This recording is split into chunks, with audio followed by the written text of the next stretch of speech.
Hello and good morning from a crisp, cold, misty morning from London Gatwick. I usually fly out of Gatwick whenever I'm flying to Malta. It's less of a burden getting to when it comes to changing platforms as compared to getting to Heathrow, which involves an escalator, several stairs, and an elevator. Feels more of an amazing race. But Heathrow is still my favorite airport in London as I can dream more on where to go next. I didn't know this, but there was already a second runway at Gatwick, though it's only being used as a taxiway or backup runway. That's crazy and a waste too. There's already a plan in place to improve the northern runway and have it as an active runway. And did you know that Gatwick is also Europe's busiest single runway airport? Plus, you get to pick up a free magazine or newspaper before you board.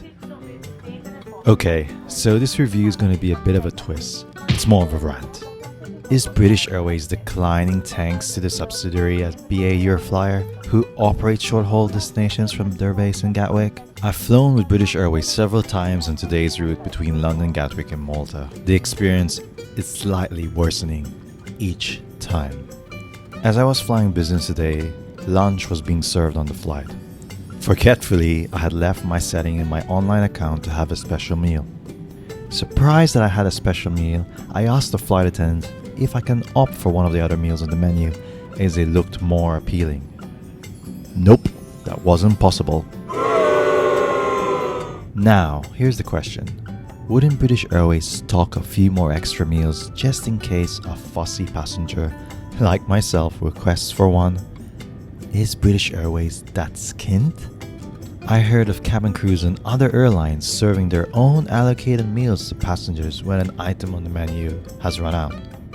Fair enough, I might be pushing it a bit far here. However, it's all about satisfying the customer at the end of the day.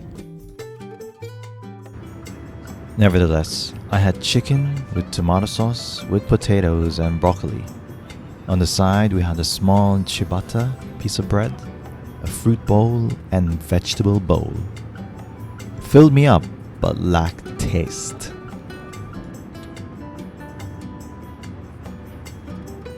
Let's move on to the soft product, the cabin crew.